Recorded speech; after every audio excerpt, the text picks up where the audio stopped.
Hello students, welcome to the physics class. Students, आज इस physics class में हम लोग सार्थक अंक के बारे में अध्ययन करेंगे। सार्थक अंक, जिसको हम इंग्लिश में कहते हैं सिग्निफिकेंट नंबर्स। आज हम लोग सार्थक अंक के बारे में अध्ययन करेंगे। इसके अंतर्गत हम लोग लिस्ट काउंट, अल्पतमांक, एक्यूरेसी ऑफ ए मेजरमेंट, किसी माप की यथार्थता, प्रिसिशन ऑफ ए मेजरमेंट, मापन की शुद्धता, how to determine the significant number, significant number को यानी सार्थक अंक को हम कैसे डिटरमिन करें, इंपॉर्टेंस ऑफ सिग्निफिकेंट नंबर, इसका इंपॉर्टेंस क्या है, और एडिशन, सब्सट्रैक्शन, मल्टीप्लिकेशन और डिवाइडेशन, इसको हम सार्थक अंकों के साथ कैसे इंक्लूड करेंगे। और साथ ही साथ है ऑर्डर ऑफ मैग्नीट्यूड, किसी परिमाण का हम कोटिमान निकालना सीखेंगे। सबसे पहले स्टूडेंट्स देखते हैं कि इसमें लिस्ट काउंट क्या होता है। लिस्ट काउंट का मतलब होता है अल्पतमांक। सबसे पहले हम हेडिंग देंगे अल्पतमांक। अल्पतमांक सबसे पहले हम हेडिंग देंगे, लिखेंगे अल्पतमांक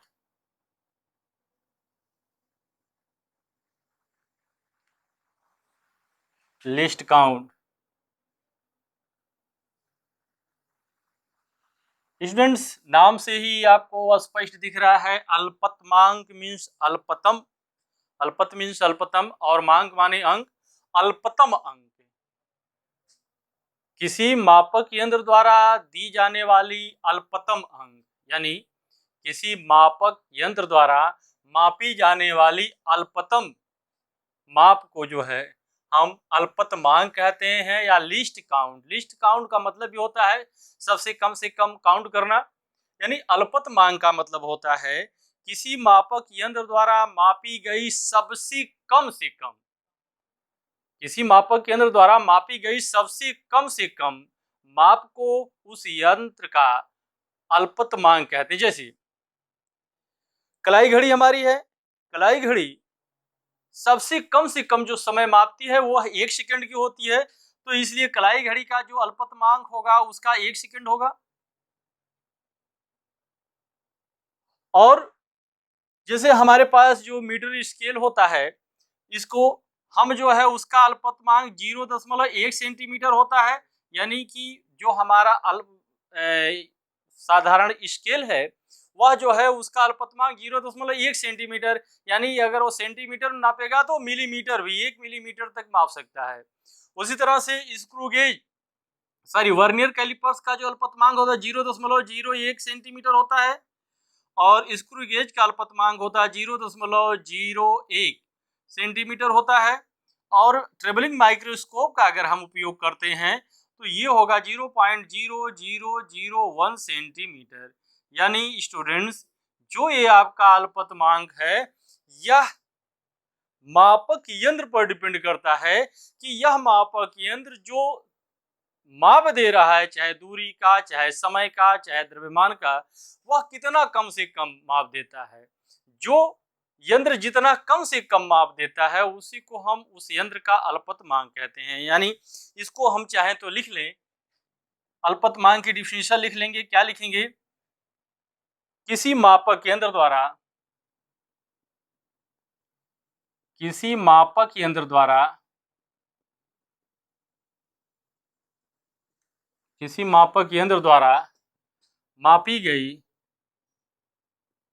मापी गई सबसे कम से कम दूरी, सबसे कम से कम माप, सबसे कम से कम माप मापक यंत्र का, मापक यंत्र का अल्पतमांक कहलाता है। मापक यंत्र का अल्पतमांक कहलाता है। मापक यंत्र का अल्पतमांक कहलाता है। जैसे जैसे मीटर स्केल का अल्पतमांक कितना होता है? मीटर स्केल का अल्पतमांक, मीटर स्केल का अल्पतमांक होता है 0.01 सेंटीमीटर। वर्नियर कैलिपर्स का अल्पतमांक, वर्नियर कैलिपर्स का अल्पतमांक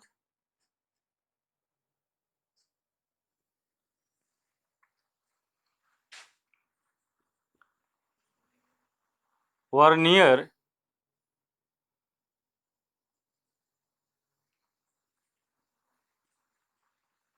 वर्नियर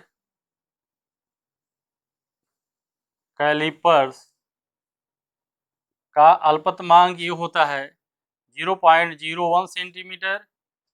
स्क्रू गेज का अल्पतमांक जो होता है ये होता है 0.01 सेंटीमीटर। यूनिट्स यह कुछ मापक यंत्रों जैसे आपकी कलाई घड़ी का अल्पतमांक, कलाई घड़ी का अल्पतमांक,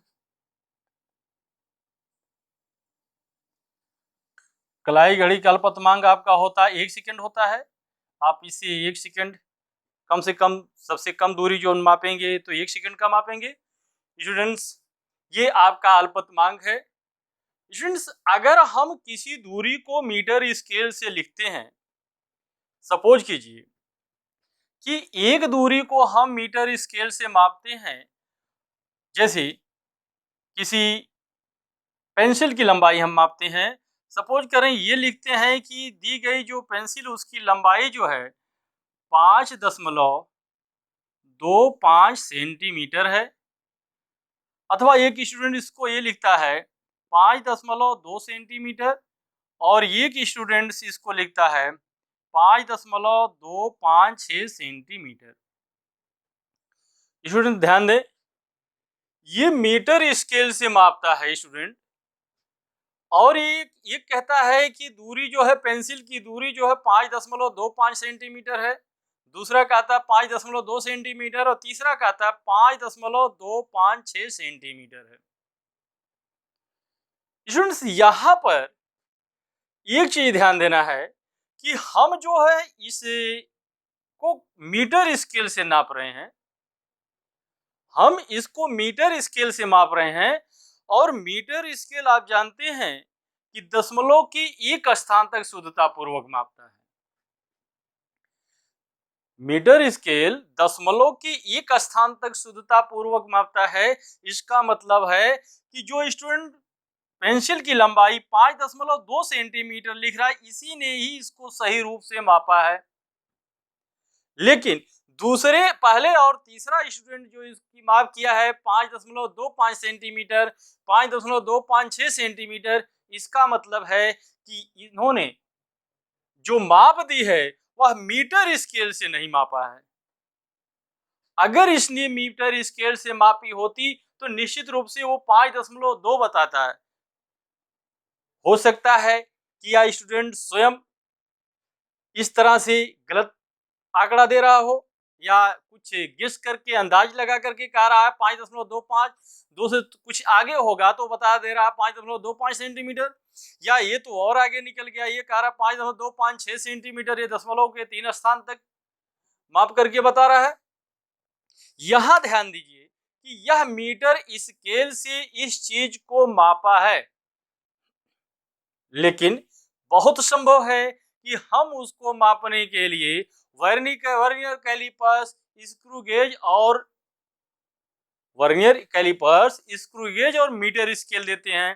तो मीटर स्केल वाला लड़का तो ये मापेगा, वर्नियर कैलिपर्स वाला ये नापेगा और स्क्रू गेज वाला ये नापेगा।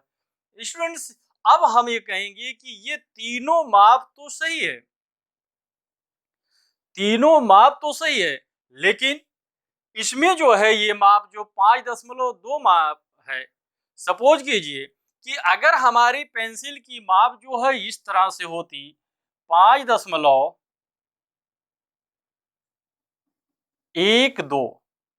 सपोज कीजिए कि ये हमारी पेंसिल की माप अगर वास्तव में ये होती 5.16 सेंटीमीटर, सपोज कीजिए जो इसकी वास्तविक लंबाई है 5.16 सेंटीमीटर है।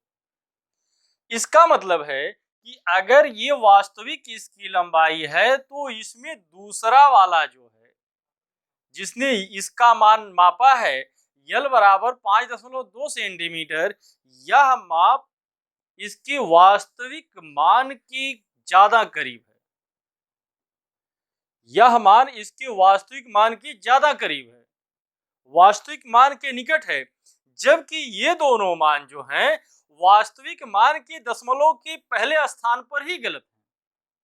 या हम ये कहें कि दशमलव के वास्तविक मान के ये दोनों मान बहुत करीब नहीं है। इसमें स्टूडेंट्स जो ये मान होता है जो वास्तविक मान के बहुत करीब है, उसको हम मापन की यथार्थता कहते हैं। मीनिंग दैट मापन की यथार्थता ये बताती है कि मापित मान वास्तविक मान के कितने करीब है। मापित मान वास्तविक मान के कितने सन्निकट है। किंतु यह स्टूडेंट बहुत परिशुद्ध नहीं है या बहुत प्रेसियस नहीं है। क्यों नहीं है? क्योंकि इसने दशमलव के एक ही स्थान पर मापना छोड़ दिया, और ये जो है दशमलव के 2 स्थान तक मापा है, ये दशमलव के 3 स्थान तक मापा है। ये दोनों मान जो है, ये दोनों मान क्रमशः सबसे पहले तो ये परिशुद्ध है और सब उसके बाद ही, यानी ये बताता है जो मापन की परिशुद्धता होती है, ये बताती है कि मापित मान किस सीमा तक, मापित मान मापन यंत्र की किस सीमा तक मापी गई है।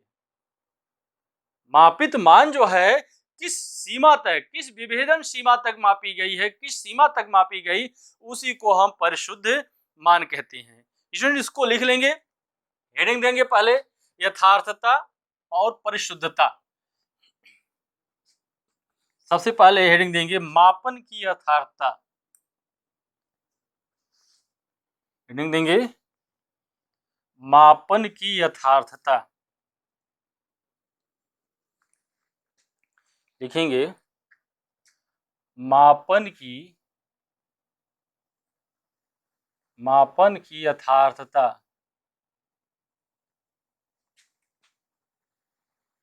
मापन की यथार्थता या इसको कहते हैं accuracy of and measurement. Accuracy of and measurement.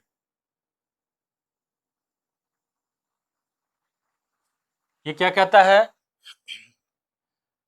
मापन की यथार्थता का तात्पर्य है कि, लिखेंगे मापन की यथार्थता का तात्पर्य, मापन की यथार्थता का तात्पर्य यह है कि मापित मान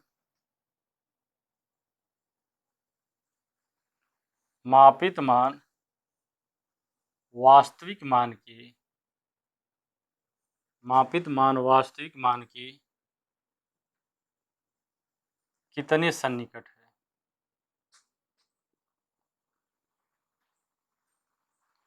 मापित मान वास्तविक मान के कितने सन्निकट। मापन की यथार्थता का तात्पर्य क्या है कि मापित मान वास्तविक मान के कितने सन्निकट है। अगर कोई माप जो है, जो किसी इंस्ट्रूमेंट के द्वारा हम माप रहे हैं, यह जो वास्तविक मान की बहुत अधिक करीब होगी, तो हम कहेंगे कि यह माप जो है उसकी यथार्थ है, ये माप जो है उसका एक्यूरेट है। दूसरा चीज होता है मापन की परिशुद्धता। मापन की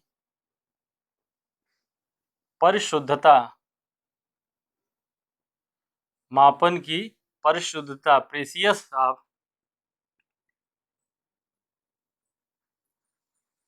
प्रेसिशन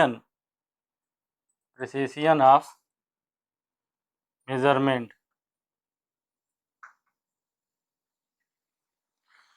किसी मापन की शुद्धता का तात्पर्य है, मापन की, लिख लेंगे एक लाइन, मापन की परिशुद्धता का तात्पर्य है कि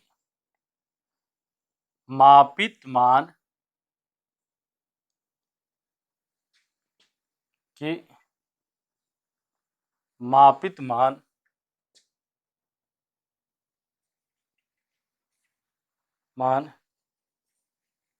किस सीमा तक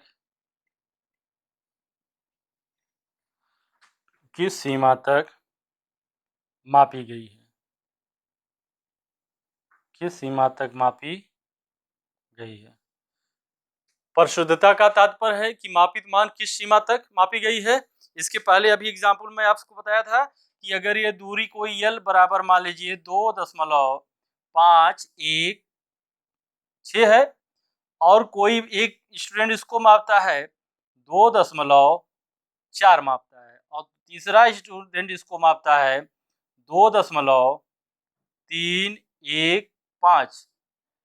स्टूडेंट्स ये मान जो है देखो यह वास्तविक मान के सन्निकट है, तो ये जो है यथार्थ होगा और ये वास्तविक मान के सन्निकट तो नहीं है, लेकिन इसकी यथार्थ जो सीमा है ये दशमलव के 3 स्थान तक माप रहा है, यानी यह मान जो अधिक परिशुद्ध होगा, यह मान इसकी अपेक्षा अधिक परिशुद्ध होगा, लेकिन यह मान यथार्थ नहीं है क्योंकि वास्तविक मान के करीब ज्यादा नहीं है। सबसे करीब वास्तविक मान की यह है 2.4, यानी हम कहेंगे कि अगर इसको मैं L1 लिख दूं, इसको L2 लिखूंगा तो L1 जो होगा ये ज्यादा यथार्थ होगा, जबकि परिशुद्ध कम होगा, और L2 ज्यादा परिशुद्ध होगा और ये यथार्थता इसकी कम होगी। नोट कर लें इसको, चलिए पॉज करके नोट करिएगा। आगे अब लिखते हैं, हम पढ़ते हैं सार्थक अंक। आगे लिखेंगे हम सार्थक अंक, अगली हेडिंग देंगे सिग्निफिकेंट नंबर या सार्थक अंक।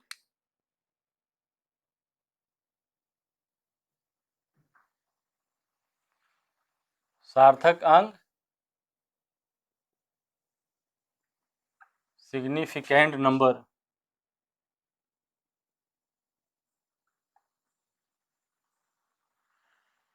स्टूडेंट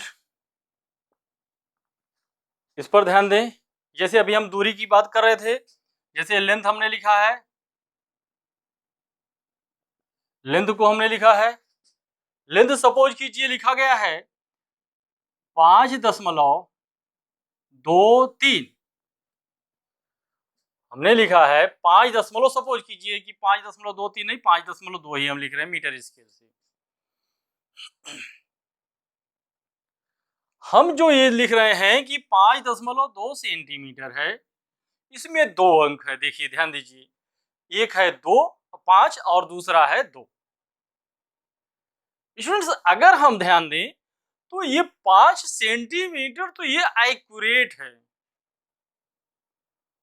5 सेंटीमीटर यह जो है एक्यूरेट है, हम इसको ये नहीं कह सकते 6 सेंटीमीटर है, हम इस चीज को ये नहीं कह सकते कि 6 सेंटीमीटर है। अगर हमने मापा है तो 5 सेंटीमीटर, अगर हमने मापा है तो 5 सेंटीमीटर एक्यूरेट है, लेकिन उसके बाद जो 2 मिलीमीटर हम माप रहे हैं इसमें हमें शंका होती है। क्या शंका होती है कि ये 2 मिलीमीटर है कि 1 मिलीमीटर है कि 3 मिलीमीटर है, मीनिंग दैट ये तो एक्यूरेट है लेकिन ये जो एम्बिगुअस है, हमें शंका होती है। कोई भी माप आप मानिए, कोई भी मानिए, जैसे अगर हम मान लें 523 किलोग्राम मानते हैं, किसी द्रव्यमान अगर हम मास मापते हैं मान लीजिए तो यह 523 यानी 523 किलोग्राम है। अब उसके बाद ये 5 और 2 52 जो है, 5 और 2 ये दोनों इस अंक में ये शो करता है कि ये तो एक्यूरेट है, लेकिन 3 यहां हमको डाउट होता है कि 3 3.5 है, 4 है कि ये 2.5 है। मीनिंग दैट स्टूडेंट्स प्रत्येक माप में दो तरह की अंक होती हैं। प्रत्येक जो माप होती है उसमें दो तरह के अंक होते हैं, एक होता है विश्वसनीय अंक और दूसरा होता है संदिग्ध अंक। एक होता है विश्वसनीय अंक और दूसरा होता है संदिग्ध अंक। यानी हर माप में जो पहले की संख्या होती है वो जो है विश्वसनीय अंक होता है, लेकिन अंतिम एक अंक वह संदिग्ध होती है।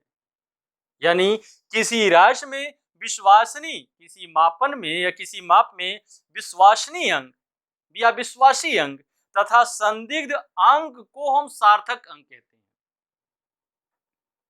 किसी माप में विश्वसनीय अंक और संदिग्ध अंक। विश्वसनीय अंक किसी भी माप के पहले अंक छोड़ करके अंतिम अंक छोड़ करके उसके पहले के जितने अंक होते हैं सब विश्वसनीय होते हैं। किंतु कहाँ विश्वसनीय नहीं होगा? जैसे हमने इसको लिख दिया मीटर स्केल से, अगर हमको पता है मीटर स्केल से मापा गया, इसको लिख दें 5, 2, 3 लिख दें, तो हमें को पहले ही पता हो गया है कि ये 3 हमने गलत लिखा है, इसका कोई मतलब नहीं है, क्योंकि हमने मीटर स्केल से मापा है। जो एक्यूरेट होगा आपका 5 के बाद जो है दशमलव के एक ही स्थान तक होगा। लेकिन यहाँ पर क्या है कि ये 3 अंक है, 1, 2, 3, इसमें ये 2 अंक जो है क्या होंगे? विश्वसनीय है, विश्वासी अंक है, इस पर विश्वास किया जा सकता है, ये एक्यूरेट है। लेकिन लास्ट का तीसरा अंक जो 3 लिखा गया है वह आपका संदिग्ध अंक है। वह आपका कैसा अंक है? संदिग्ध अंक है। इस प्रकार हम विश्वसनीय अंक और संदिग्ध अंक को मिला करके सार्थक अंक बनाते हैं। यानी विश्वसनीय अंक और सार्थक अंकों को हम प्रथम संदिग्ध अंक को हम सार्थक अंक कहते हैं। इसको लिख लेंगे, लिखेंगे किसी माप में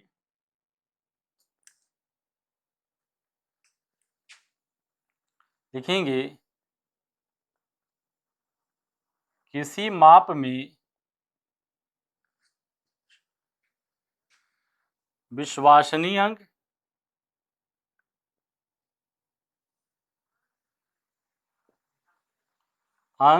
तथा संदिग्ध अंक।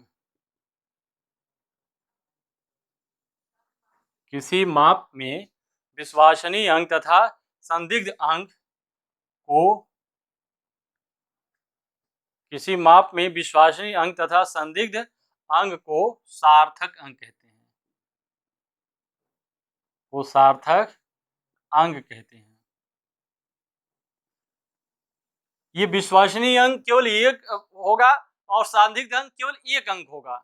जो अंतिम पहला अंक, अंतिम से पहला अंक जो होगा वो जो है आपका संदिग्ध अंक होगा, संदिग्ध अंक होगा। जैसे हम कोई माप लिखें 2.56, 2.56 में इसमें 2 दशमलव ये जो है आपका विश्वसनीय अंक है, इसको हम 2 को विश्वसनीय अंक कहेंगे।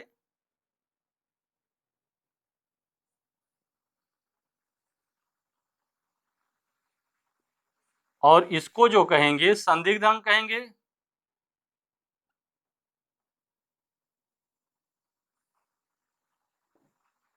इन सबको मिला करके जो हमारे पास अंक बनता है, इन दोनों को मिला करके जो इसमें हमारे पास निकल कर आता है, इसको हम सार्थक अंक कहते हैं।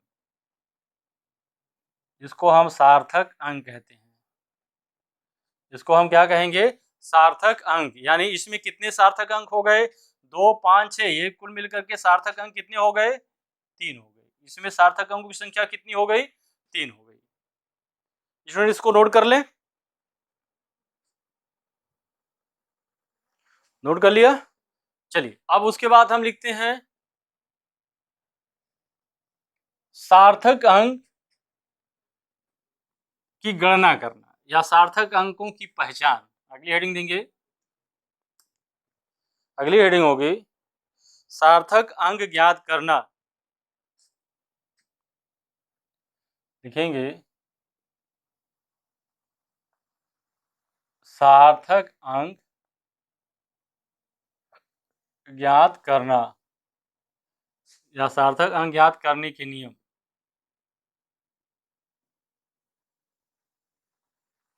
Rules to determine the significant number. सार्थक अंक ज्ञात करने के नियम में स्टूडेंट्स, इसमें कई नियम है और इसको समझने की कोशिश कीजिए। और ये अंक आप लिख करके देखिए कि जो अंक, जिस अंक में आपका विश्वसनीय अंक और सार्थक संदिग्ध अंक दोनों हो, उन दोनों को जोड़ करके आप जो है सार्थक अंक ज्ञात करेंगे। सबसे पहले विश्वसनीय अंक क्या है? प्रत्येक माप में जो एग्जैक्ट वैल्यू मिलती है हमको, जो एग्जैक्ट मान मिलता है, वो आपका विश्वसनीय अंक होगा। और संदिग्ध अंक, जिसका पर हमें शंका है ये माप गलत हो सकता है, ऐसे को हम संदिग्ध अंक कहते हैं। ये प्रत्येक माप का अंतिम अंक जो है संदिग्ध अंक कहलाता है। सबसे पहले ज्ञात करने का हम नियम देखेंगे। पहला नियम ये होगा, किसी भी संख्या में, मान लीजिए हमने संख्या ऐसे लिख दिया इसको 2, 5, 6, ये अंक हमने लिखा 2, 5, 6, इसमें जो इतनी संख्या है सभी अशून्य है। तो याद रखिए, सभी अशून्य अंक, किसी भी संख्या में सभी अशून्य अंक सार्थक अंक होते हैं। पहले लिख लेंगे, सभी किसी भी माप में सभी अशून्य अंक सार्थक अंक होते हैं।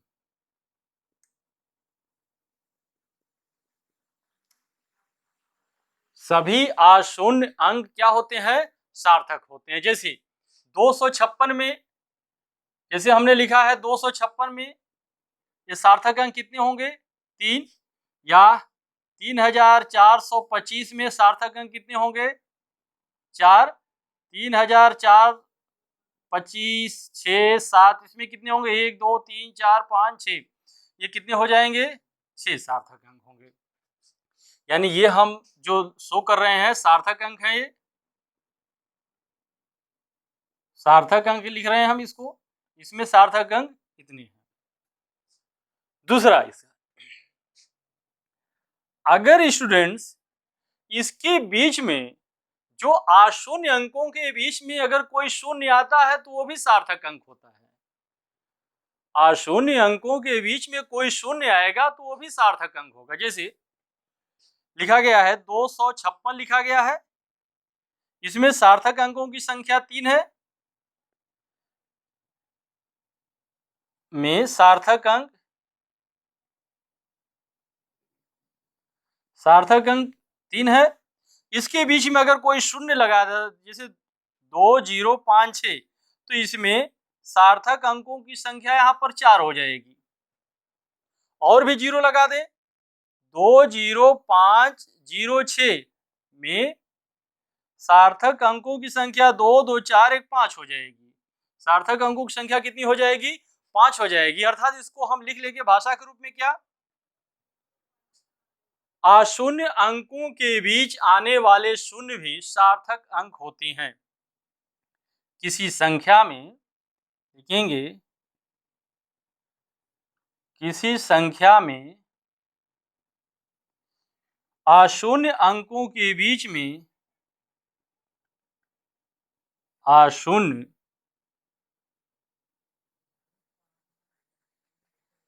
अंकों के बीच में, अंकों के बीच में आने वाले सभी शून्य, आने वाले सभी शून्य सार्थक अंक होते हैं।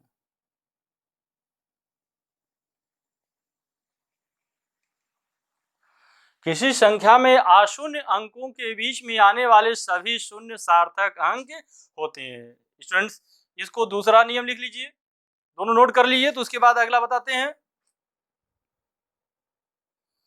नोट कर लिया स्टूडेंट्स? चलिए अब उसके बाद तीसरा नियम इसको देखते हैं। तीसरा नियम,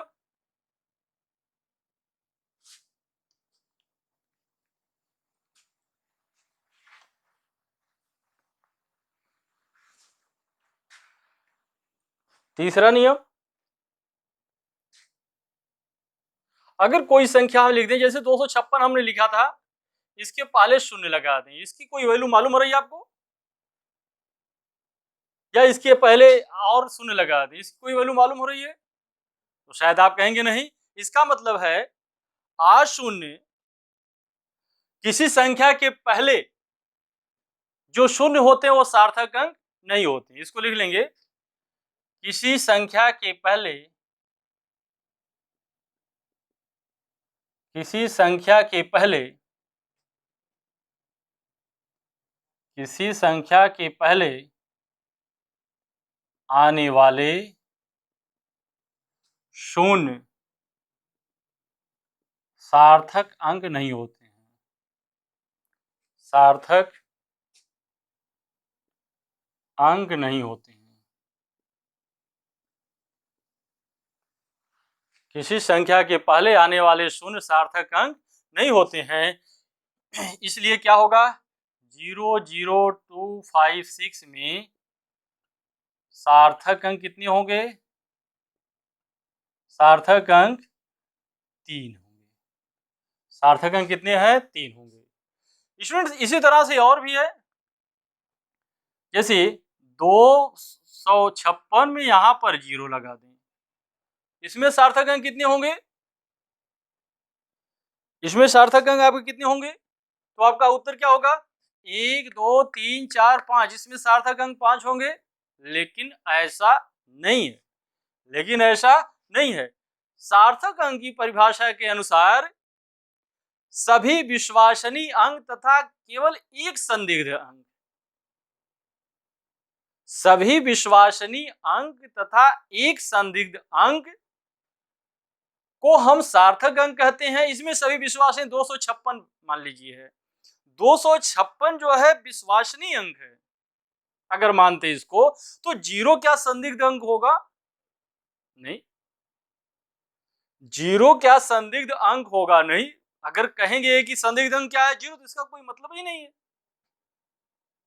अगर आपने कहा कि हम 256 मीटर नापे हैं, ये तो ठीक है 256, तो आपसे पूछा जाए क्या संदिग्ध क्या है, तो आप कहेंगे कि 0 संदिग्ध है। तो ऐसा तो नहीं है। तो इसका मतलब ये है कि किसी संख्या के बाद, किसी संख्या अशून्य संख्या के बाद अगर शून्य आता है तो वो भी संदिग्ध नहीं होता है, वो भी सार्थक नहीं होते। लिखेंगे, किसी संख्या के अंत में, किसी संख्या के अंत में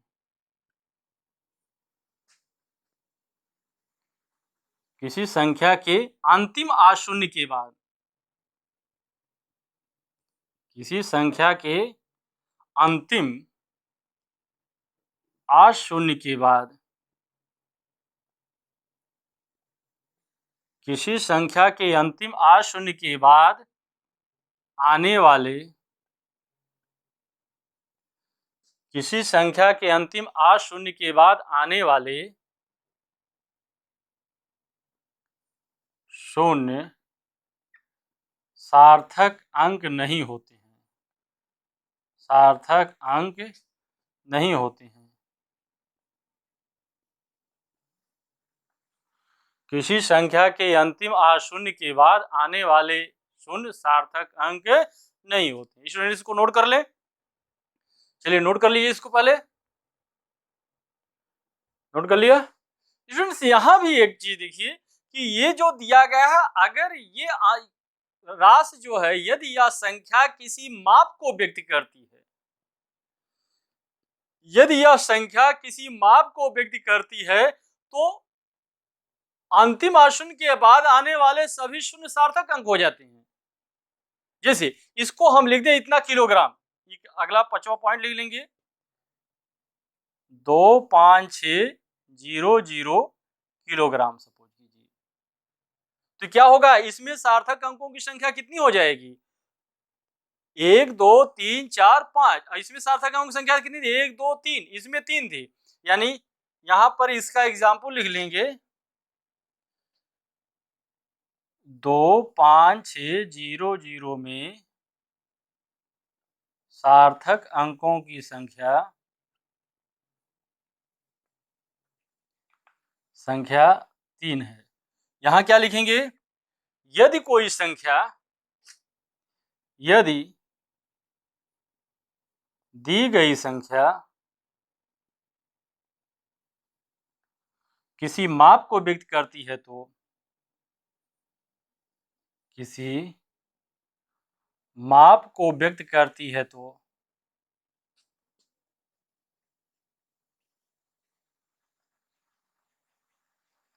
यदि दी गई संख्या किसी माप को व्यक्त करती है तो अंतिम शून्य, सॉरी, अंतिम अशून्य के बाद आने वाले सभी शून्य, सभी शून्य, सभी शून्य सार्थक अंक होते हैं।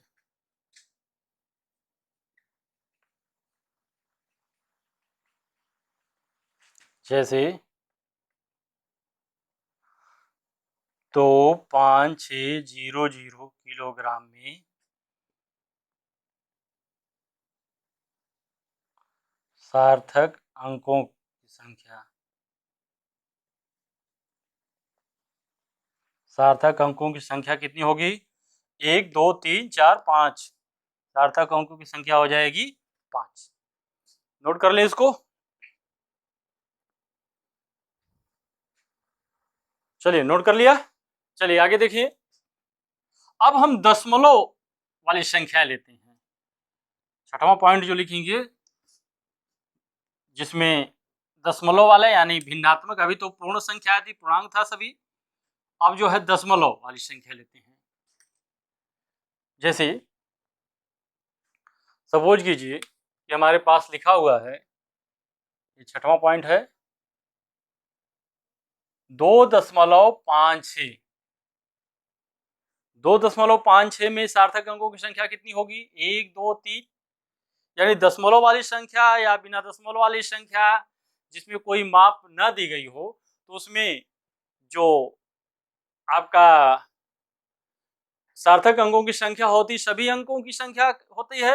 यानी इसमें 2 विश्वसनीय अंक है और 1 संदिग्ध अंक, इसको मिला करके हम सार्थक अंक कहते हैं। यानी लिखेंगे दशमलव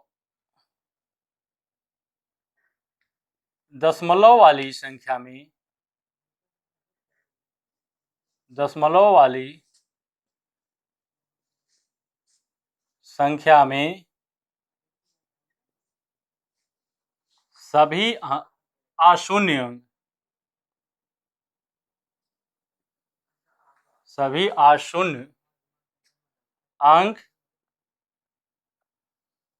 दशमलव वाली संख्या में सभी अशून्य अंक सार्थक अंक होते हैं, सार्थक अंक होते हैं। दशमलव वाली संख्या में सभी अशून्य अंक सार्थक अंक होते हैं। जैसे 2.56 में सार्थक अंकों की संख्या, अंकों की संख्या बराबर है 3। इसमें सार्थक अंकों की संख्या कितनी हो गई? 3 हो गई। स्टूडेंट्स, अगर इसको हम इस तरह से लिख दें, 2.056, तो इसमें सार्थक अंकों की संख्या क्या होगी? 2.0 भी, ये दोनों अशून्यों के बीच में भी एक शून्य आ रहा है, तो ये भी सार्थक अंक होगा। यानी हम इसको लिख सकते हैं, अगला पॉइंट लिखेंगे 7वां, अशून्य अंकों के बीच में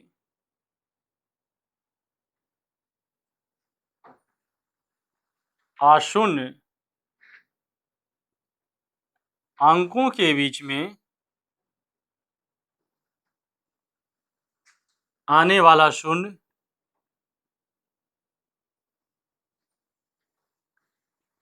शून्य भी सार्थक अंक होगा।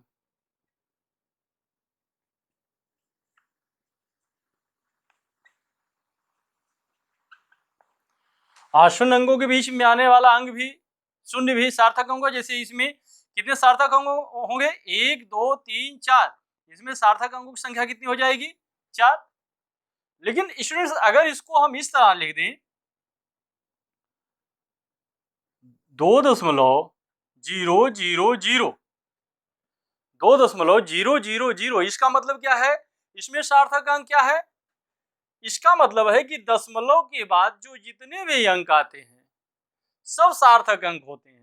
दशमलव के बाद आने वाले जो इतने शून्य होते हैं सब सार्थक अंक होते हैं। यानी इसको हम लिख सकते हैं, क्या लिखेंगे? इसको लिखेंगे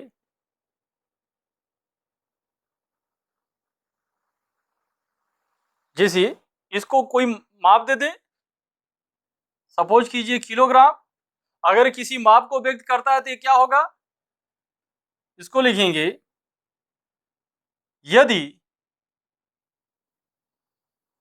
दशमलव संख्या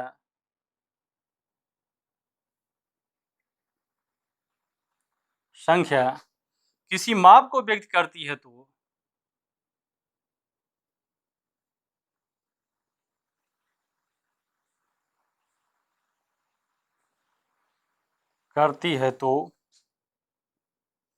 दशमलव के बाद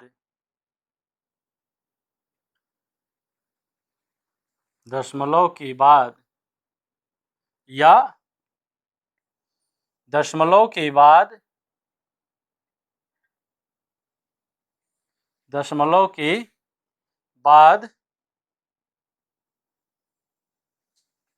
आने वाले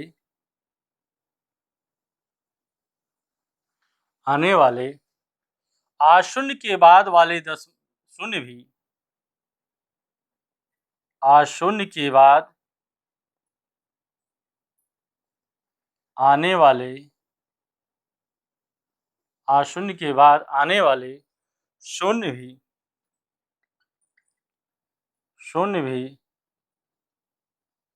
सार्थक अंक होते हैं। जैसे इसमें सार्थक अंकों की संख्या कितनी हो जाएगी? 1 2 3 4। इसमें सार्थक अंकों की संख्या हो जाएगी 4। अगर स्टूडेंट्स इसको इस तरह से लिख दिया जाए, अगला पॉइंट, इसको हम इस तरह से लिख दें 0.056 अगर लिख दें तो ये दशमलव के तुरंत बाद जो शून्य आता है, यहां पर दशमलव से पहले कोई अशून्य नहीं है तो दशमलव के बाद जो शून्य होता है ये सार्थक अंक नहीं है। दशमलव के बाद जो शून्य है वो सार्थक अंक नहीं है, चाहे जितने भी शून्य हो। जैसे 0.0056 अगर लिख दें तो ये जो दशमलव के बाद अगर दशमलव के पहले कोई अशून्य नहीं है, यानी दशमलव के पहले कोई शून्य है, तो दशमलव के तुरंत बाद आने वाले सभी शून्य सार्थक अंक नहीं होते हैं। आगे लिख लेंगे यदि दशमलव के पहले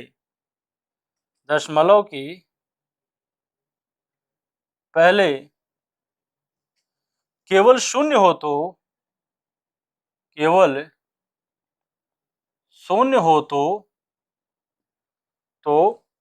दशमलव के तुरंत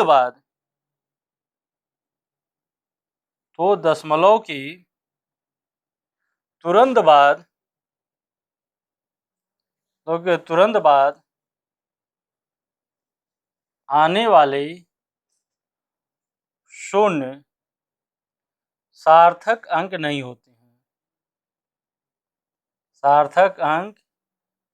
होते हैं। स्टूडेंट इसको नोट कर ले पहले। नोट कर लिया इसको? चलिए अब इसको मिटा दें, आगे देखते हैं। यदि मात्रक को बदल दिया जाए तो सार्थक अंकों की, यदि मात्रक को बदल दिया जाए तो सार्थक अंकों पर कोई प्रभाव नहीं पड़ता है। जैसे देखिए,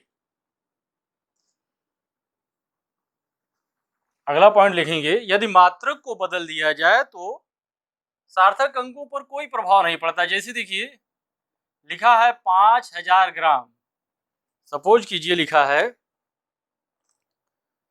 यहां लिखा है 5000 ग्राम, 5000 ग्राम, इसमें सार्थक अंकों की संख्या कितनी है?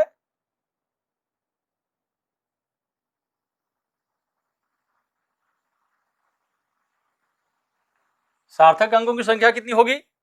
1 2 3 4। और इसको अगर हम 5 किलोग्राम कर दें तो ये हो जाएगा, 1000 से भाग दे देंगे, ये हो जाएगा 5.000 किलोग्राम। तो इसमें भी सार्थक अंकों की संख्या कितनी हो जाएगी? सार्थक अंकों की संख्या इसमें भी 4 हो जाएगी। इसको जो है हम मात्रक को चेंज कर दें तो दी गई माप के राशि में जो सार्थक अंक हैं उसकी संख्या पर कोई प्रभाव नहीं पड़ता है। अगर ये आपका अगला पॉइंट होगा 9वां। 10वां पॉइंट देखें,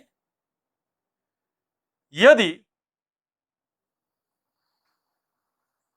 किसी संख्या को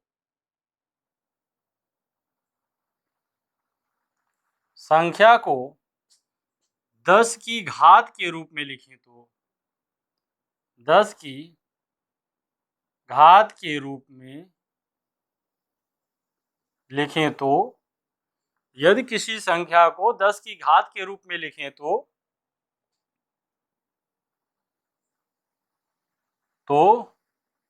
भी संख्या के सार्थक अंकों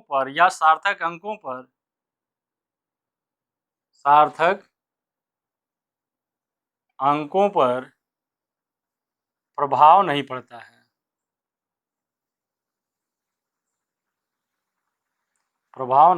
है। जैसे 5000 ग्राम है, इसको हम 10 की घात के रूप में लिखें, 5.000 गुणे 10 घाते 3 लिख देंगे, ये ग्राम हो गया। इसमें सार्थक अंकों की संख्या कितना है? सार्थक अंकों की संख्या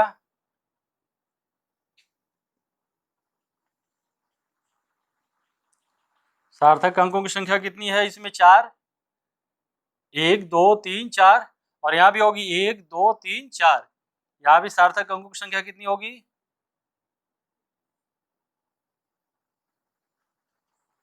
अंकों की संख्या, यहाँ भी सार्थक अंकों की संख्या कितनी होगी? 4। स्टूडेंट्स इसको नोट कर ले।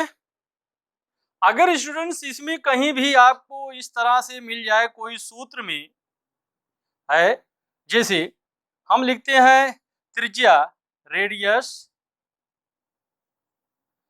r इज इक्वल टू होता है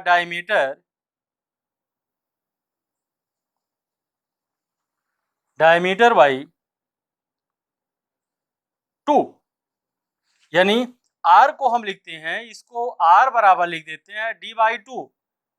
तो इसमें 2 जो है पूर्णांक की संख्या नहीं है, और ये जो इसकी 2 का ये किसी माप को व्यक्त नहीं कर रही है, या 2 है इस किसी माप को व्यक्त नहीं कर रहा है। इसमें सार्थक अंकों की संख्या अनंत होती है। क्यों? क्योंकि इसको ऐसे लिख सकते हैं, किसी माप को तो व्यक्त नहीं कर रही है, तो इसको हम ऐसे लिख सकते हैं 2.0 2.00 2.00 इस तरह अनंत तक लिख सकते हैं। अर्थात यह संख्या किसी माप को अगर व्यक्त नहीं कर, इसको मापित नहीं करते हैं हम, बल्कि ये सूत्र में स्वतः उपलब्ध होता है। जैसे पृष्ठीय क्षेत्रफल यह बराबर होता है 4πr², गोले का 4πr²। ये हम इसको 4 को मापित नहीं करते हैं, 4 को मापित नहीं करते हैं, इसलिए ये 4 का जो सार्थक अंक अगर इसको कहना पड़ेगा तो इसकी सार्थक अंकों की संख्या इसमें अनंत होती है। क्यों? क्योंकि इसको 4.2 4.0 4.00 इस तरह हम अनंत तक लिख सकते हैं। स्टूडेंट इसको नोट कर ले।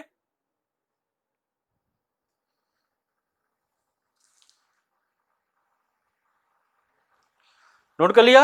अब अगला लिखेंगे सार्थक अंकों की विशेषताएं। अगला लिखेंगे असार्थक अंकों का महत्व।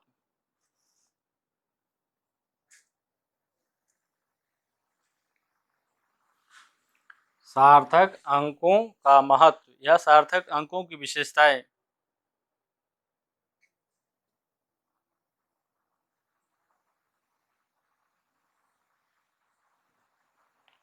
सार्थक अंकों का महत्व या विशेषताएं क्या है? पहला, मापी गई राशि में सार्थक अंकों की संख्या मापक यंत्र के अल्पतमांक पर निर्भर करती है। लिखेंगे मापी गई राशि में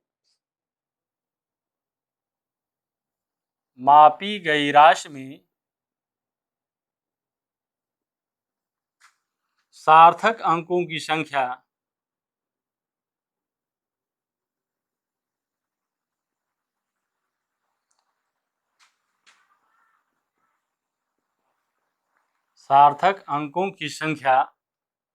मापक यंत्र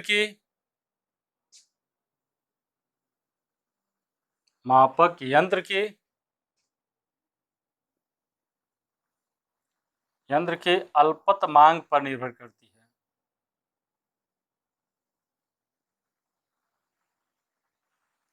अल्पतमांक पर निर्भर करती है।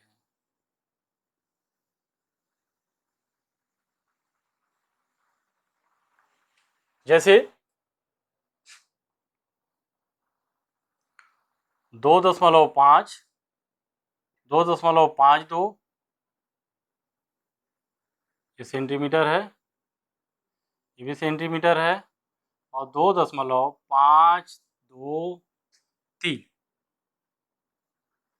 सेंटीमीटर। 2.5, 2.52 centimetre, 2.523 centimetre.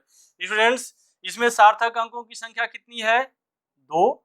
इसमें सार्थक अंकों की संख्या कितनी है? 3। और इसमें सार्थक अंकों की संख्या कितनी है? 4। इसका अल्पतमांक कितना है? 0.1। इसका अल्पतमांक है 0.01 और इसका अल्पतमांक है 0.001।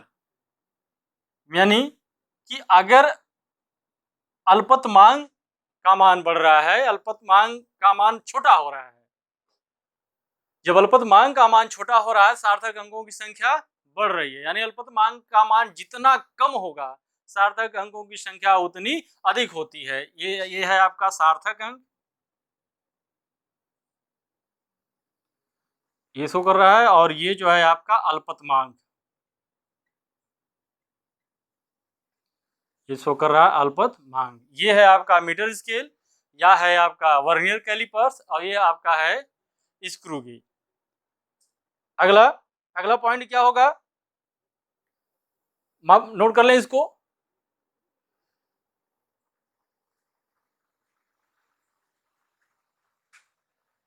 मिटा दें इसको। चलिए, अगला पॉइंट होगा दशमलव बिंदु की स्थिति का सार्थक अंकों की संख्या पर कोई प्रभाव नहीं पड़ता है। दूसरा पॉइंट लिखेंगे दशमलव बिंदु की स्थिति का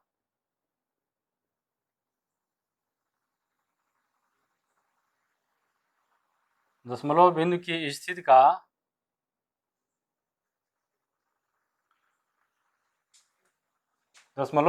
स्थिति का सार्थक अंकों की संख्या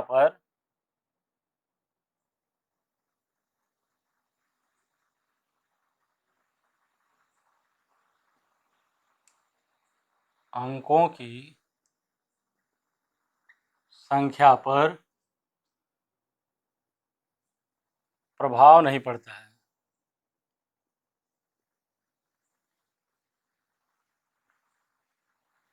जैसे स्टूडेंट्स 2.35 या इसको लिख लें 23.5। सार्थक अंक तो आप देख रहे हैं इसमें 3 है और इसमें भी 3 है, यानी इस पर कोई प्रभाव नहीं पड़ता है।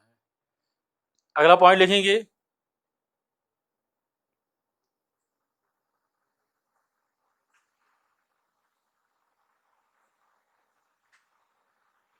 अगला पॉइंट, जिस माप में सार्थक अंकों की संख्या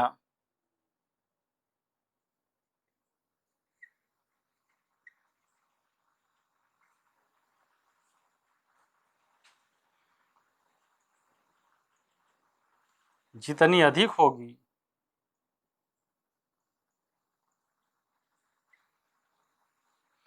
जिस माप में सार्थक अंकों की संख्या जितनी अधिक होगी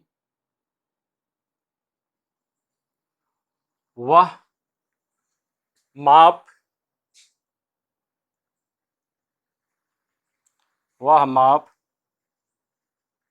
उतना अधिक यथार्थ होगा।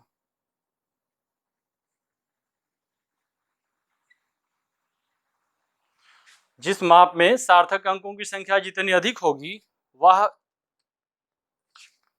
माप उतना अधिक यथार्थ होगा। स्टूडेंट इसको नोट कर लें, इसको नोट कर लें। जैसे सपोज कीजिए कि हम कोई माप लिखते हैं, सपोज करें कि हमने एक माप लिखा है, द्रव्यमान का मापन हमने किया है, इसको लिखे हैं 3.5 गुणे 10 घाती 3 किलोग्राम, और इसको लिख दें, एक लिखा है m2, suppose this is m1, और m2 उसी को मापा है 3.50 गुणे 10 घाती 3 किलोग्राम, और m3 इसको लिख दें, ये लिखा है 3.500 गुणे 10 घाते 3 किलोग्राम। स्टूडेंट्स ये आप देख रहे हो कि ये सभी माप जो है समान है, लेकिन इसमें सार्थक अंकों की संख्या भिन्न भिन्न है। देखिए इसमें सभी माप जो है समान है, 3.5 किलोग्राम है, 3.5 किलो सब में है। देखो 3.5 गुणे 10 घाते 3, 3.5 ये भी सब वही है। 3.5 गुणे 10 घाते 3 का मतलब 3500 किलोग्राम, ये भी 3500 किलोग्राम हो जाएगा, ये भी 3500 किलोग्राम, सबकी माप तो एक ही है, लेकिन लिखा जो गया है इसमें सार्थक अंकों की संख्या देखिए, इसमें सार्थक अंकों की संख्या है 2, इसमें सार्थक अंकों की संख्या है 3, इसमें सार्थक अंकों की संख्या 4 है। अब ये जो माप आपका है, इसमें जो ये माप है इसका जो है प्रीसियस अगर देगा, इसका यथार्थता देखी जाए तो ये होगा 0.1 बटे 0.1, इसमें 10 घाते 3 से गुणा कर दें, यानी ये हो जाएगा 100 किलोग्राम, यानी कि इसकी यथार्थता 100 किलोग्राम है, और इसकी यथार्थता कितनी है 0.01, और इसमें 10 घाते 3 से गुणा कर दें तो ये हो जाएगा आपका, अगर मैं इसको लिख लूं तो ये हो जाएगा 10 किलोग्राम, और इसको अगर मैं लिख लूं, इसमें लिख दूं अगर, तो इसका अल्पतमांक 0.001 गुणे 10 घाते 3, यानी ये हो गया 1 किलोग्राम, यानी इसकी यथार्थता सीमा इसमें जो m3 की है वह 1 किलोग्राम तक माप सकता है। 1 किलोग्राम तक ये शुद्ध दे सकता है, बता सकता है, लेकिन ऊपर वाला जो है कम से कम 100 किलोग्राम तक शुद्ध बताता है। इसका मतलब है कि सार्थक अंकों की संख्या जितनी अधिक होगी मापक यंत्र की यथार्थता उतनी अधिक होगी। सार्थक अंकों की संख्या बढ़ी, यथार्थता भी बढ़ गई। नोट कर ले, इसको नोट कर लिया। चलिए अगला पॉइंट देखते हैं। माप में सार्थक अंकों की संख्या जितनी अधिक होगी प्रतिशत त्रुटि उतनी कम होगी। आगे लिखेंगे, किसी माप में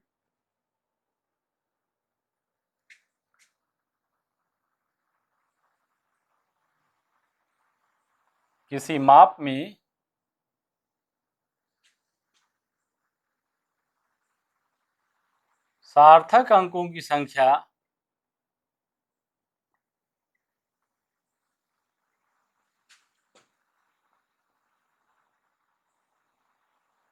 जितनी अधिक होगी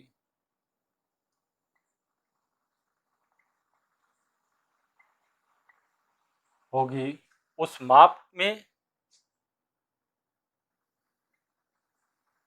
माप में प्रतिशत त्रुटि उतनी ही कम होगी।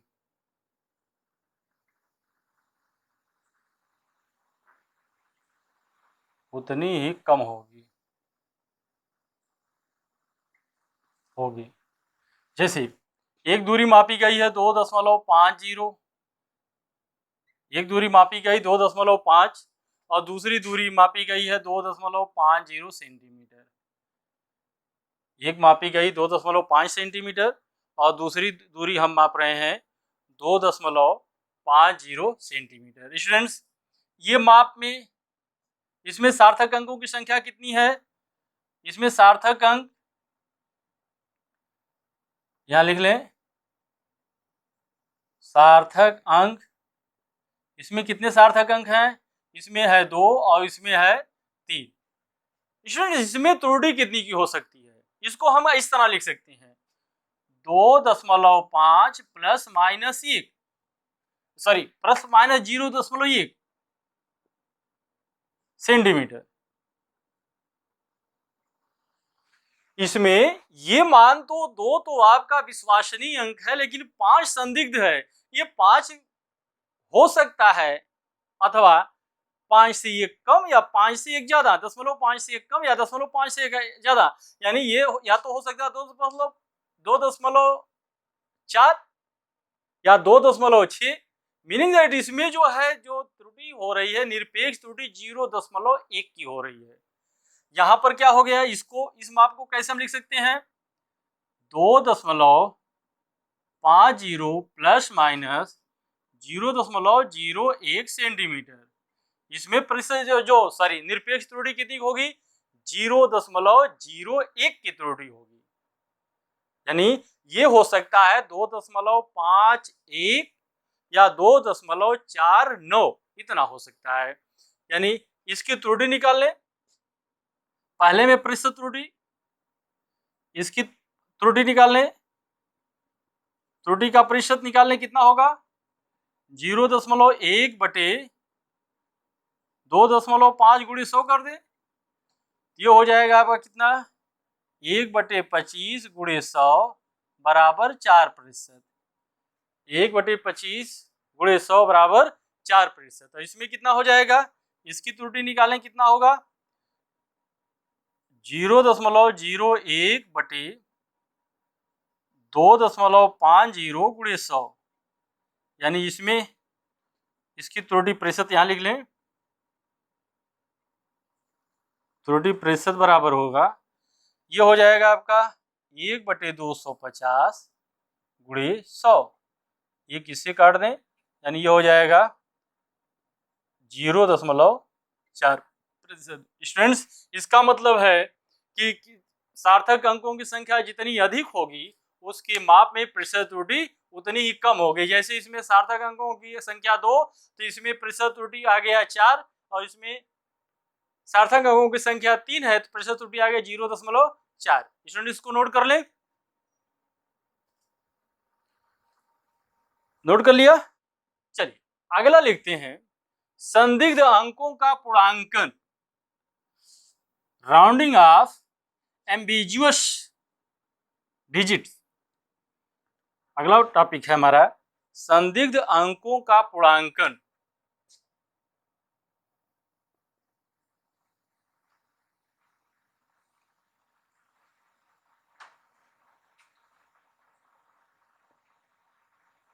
अंकों का पूर्णांकन,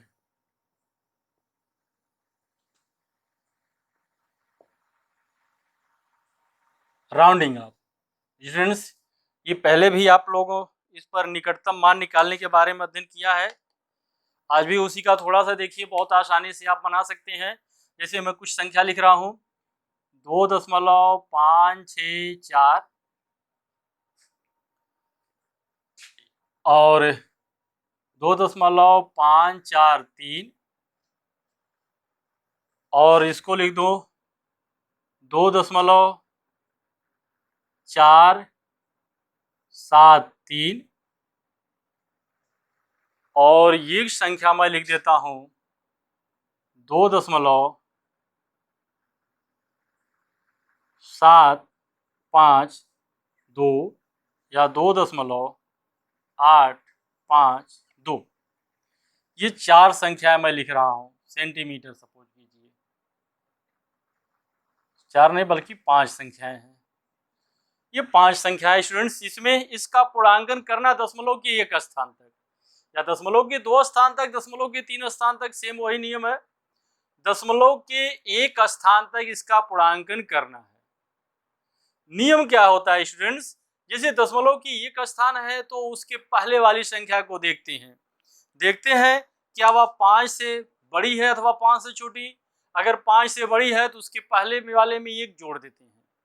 जैसे इसका दशमलव के पहले स्थान पूर्णांकन करेंगे तो क्या हो जाएगा 2.5, 6 है, ये आपका 1 इससे अधिक है, 5 से अधिक है तो इसमें 1 जुड़ जाएगा तो हो जाएगा 2.6 सेंटीमीटर। ये हो जाएगा 2.6 सेंटीमीटर। और यहाँ पर क्या हो जाएगा, होगा आपका 2.6 सेंटीमीटर। यहाँ पर क्या हो जाएगा स्टूडेंट्स, यहाँ पर चूंकि 5 से 1 कम है तो इसमें कोई अंतर नहीं होगा, ये हो जाएगा 2.5 सेंटीमीटर। और यहाँ पर देखो 5 से अधिक है तो 1 बढ़ जाएगा, ये हो जाएगा 2.5 सेंटीमीटर। स्टूडेंट्स यहाँ क्या है, यहाँ तो जो संख्या हमको छोड़नी है वो 5 है। अभी हमने पढ़ा है 5 से अधिक होगा तो उस संख्या में 1 जोड़ देंगे, अगर 5 से कम होगा तो उसी को रहने देंगे। लेकिन अगर 5 है तो क्या है, तो स्टूडेंट्स इस पर एक नियम बना लीजिए, क्या अगर 5 से पहले सम है तो उसमें कोई परिवर्तन नहीं करेंगे और विषम है तो 1 जोड़ देंगे। मीनिंग दैट 5 है तो उसके पहले वाली संख्या को आपको सम बनाना है। अर्थात अगर सम है तो कुछ परिवर्तन नहीं करेंगे, विषम है तो 1 जोड़ देंगे। जैसे यहाँ पे देखें, यहाँ पर क्या है 2 दशमलव तो है ही है, 7 के बाद 5 है, इसको हमको राउंडिंग ऑफ करना छोड़ना है तो इसमें 7 है तो 1 जोड़ देंगे, विषम है तो ये हो जाएगा 2.8 सेंटीमीटर। उसके बाद है यहाँ पर देखिए 2.8, यहाँ 5 है, ये 8 सम है तो कोई अंतर नहीं होगा, तो यहाँ हो जाएगा 2.8 सेंटीमीटर। स्टूडेंट्स इसको समझ लें, नोट कर लें, आप राउंडिंग ऑफ पे लिख सकते हैं क्या कि अगर छोड़ी जाने वाली संख्या 5 से अधिक है तो पहले उसकी पहले वाली संख्या में 1 जोड़ देते हैं, अगर 5 से कम है तो उसकी पहले वाली संख्या वही रहती है। अगर 5 है तो इसके लिए 2 नियम है, अगर छोड़ी जाने वाली संख्या 5 है तो उसके पहले अगर सम है तो उसमें कोई परिवर्तन नहीं होता है, अगर विषम है तो उसमें 1 जोड़ देते हैं। स्टूडेंट इसको नोट कर लीजिए। अब अगला पॉइंट, इसको नोट कर लिया होगा आपने, लिख लेंगे। अब अगला पॉइंट है सदिश राशियों का जोड़ना, घटाना, गुणा करना तथा भाग देना। स्टूडेंट्स इसको लिखेंगे सदिश राशियों का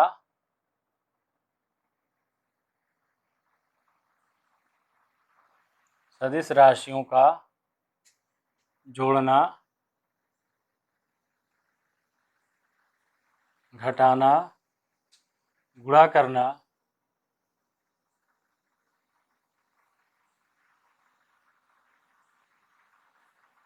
करना तथा भाग देना।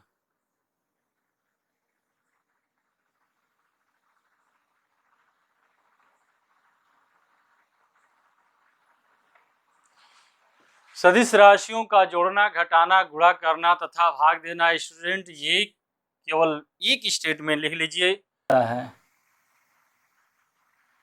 परिणाम में केवल उतने ही सार्थक अंक होंगे, केवल उतने ही सार्थक अंक होंगे जितने की परिणाम में केवल उतने ही सार्थक अंक होंगे जितने की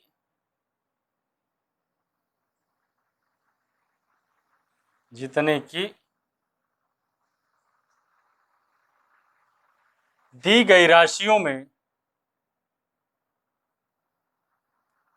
जितने की दी गई राशियों में से सबसे कम सार्थक अंक हो, सबसे कम सार्थक अंक हो। यानी स्टूडेंट्स जैसे सिंपल आप जोड़ते घटाते गुणा देते हैं भाग करते हैं, यानी एडिशन सब्सट्रैक्शन मल्टीप्लिकेशन और डिवाइडेशन जो भी आप करते हैं सब सिंपल कर डालो। उसके बाद जो रिजल्ट आता है तो देखो इसमें सबसे कम ऊपर जो राशि दी गई सबसे कम जिसका सार्थक अंक है, जैसे 2 है तो केवल रिजल्टेंट में 2 सार्थक अंक होना चाहिए, 3 है तो 3 होना चाहिए। जैसे देखिए हम कुछ एग्जाम्पल लेते हैं, जैसे कुछ संख्याओं को हम जोड़ते हैं 2.53 सपोज कीजिए, 5 3 4 और 2.52 2 मान लो 2.3, ये सार्थक अंक हम लिख लेते हैं। ये सपोज कीजिए कि आपका किलोग्राम है, ये भी किलोग्राम है, ये भी किलोग्राम है, इसको हम लिख लेते हैं। सबको क्या करते हैं ऐसे जोड़ देते हैं जैसे हमको सिंपल तरीके से जोड़ना था। आप ये जानते हैं ये हो जाएगा 4 और ये हो गया 3 2 5 5 2 7 3 10 2 2 4 2 6 1 7 हो गया। अब स्टूडेंट्स आप देखते हैं कि सार्थक अंक इसमें कितने सबसे कम है। इसमें सार्थक अंकों की संख्या 1 2 3 4 है, इसमें सार्थक अंकों की संख्या 3 है, इसमें 2 है।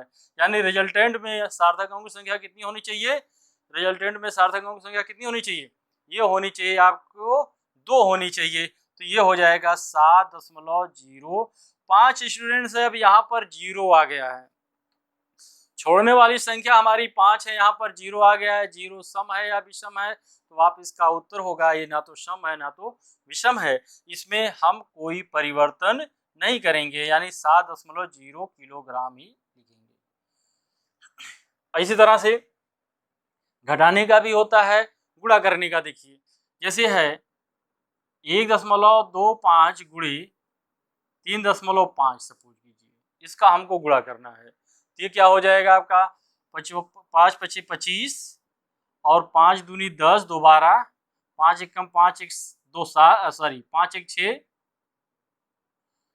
5 5 या 5 25 12 5 1 5 1 6 ये 3 5 15 3 दूनी 6 1 7 3 1 3, ये हो गया आपका 5 5 2 7 6 6 12 1 13, ये हो गया 4, 3 अंक पे 1 2 3, ये हो गया 4.375 हो जाएगा आपका 4.375 हो गया, ये हो गया 4.375 हो गया। इसका मतलब ये हो गया कि ये 2 अंक है इसमें, देखिए इसमें सार्थक अंकों की संख्या 3, इसमें 2 ही अंक पर लिखना है, तो ये हो जाएगा 4.4। सार्थक अंकों की संख्या लगभग बराबर हो जाएगी 4.4। स्टूडेंट्स यहाँ पर आप देखिए 7.05 है, तो यहाँ पर चूंकि हम देख रहे हैं ये इससे अधिक है, एक से जो है 50% अधिक है, तो यहाँ पर 1 लिख सकते हैं, इसको जो है इस तरह से लिख सकते हैं। यहाँ पर 50% अधिक है तो ये हो जाएगा 7.1, लगभग हो जाएगा 7.1। यहाँ पर सम और विषम ना देख करके हम देखेंगे कि ये 50% से अधिक है, तो यहाँ पर 1 लिख देंगे हम, इतना किलोग्राम हो जाएगा। स्टूडेंट इसको नोट कर ले। इसी तरह से भाग वाला भी आप देख सकते हैं, इसको नोट कर ले। स्टूडेंट अगला पॉइंट है कोटिमान, ऑर्डर ऑफ मैग्नीट्यूड।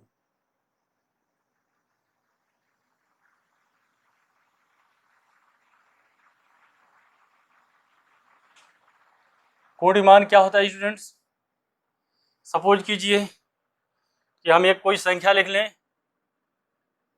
5 3 6 7 0, इसको हम 10 की घात के रूप में लिखते हैं। इसको ऐसे लिख लें 5 गुणे 5.3670 गुणे 10 घाते 1 2 3 4 10 घाते 4।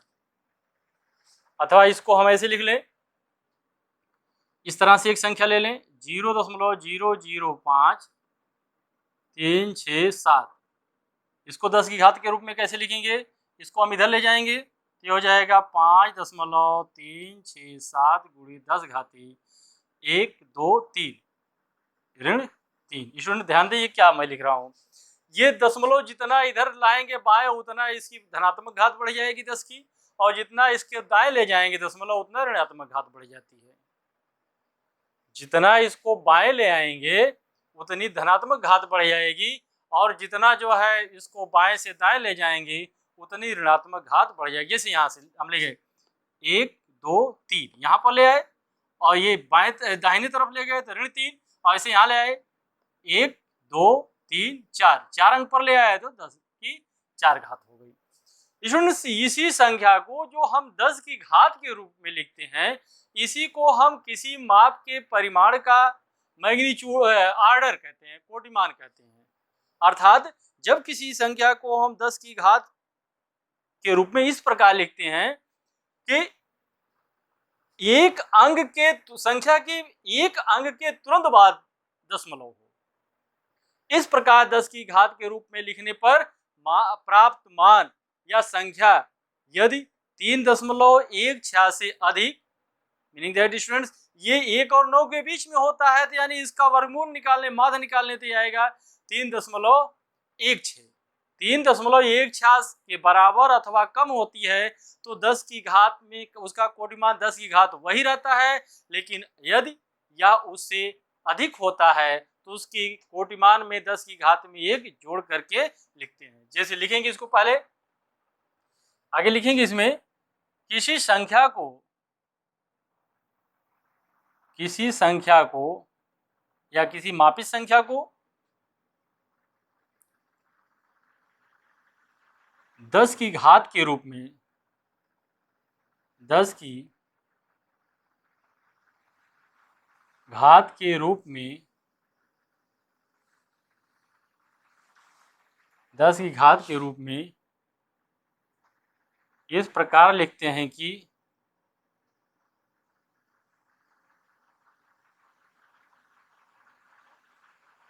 दस की घात के रूप में इस प्रकार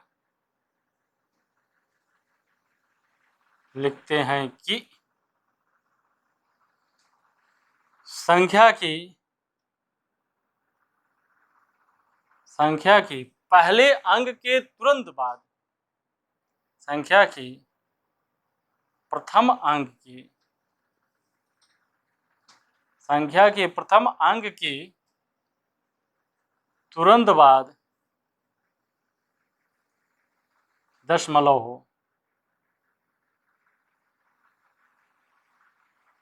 इस प्रकार प्राप्त संख्या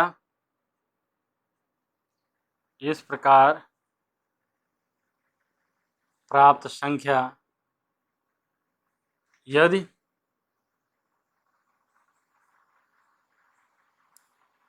3.16 के बराबर अथवा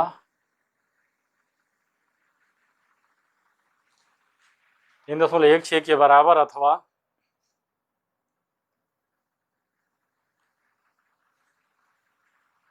कम हो तो कोटिमान वही घात होती है, कोटिमान 10 की वही घात होती है।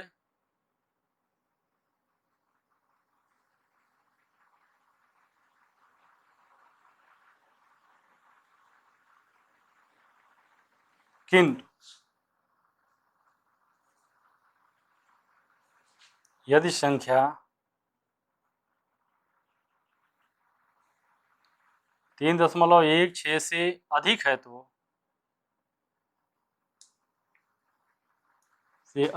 तो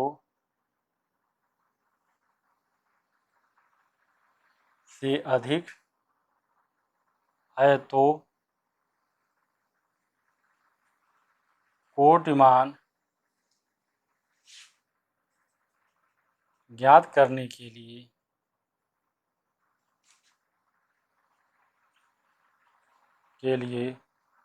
10 की घात में 1 जोड़ देते हैं।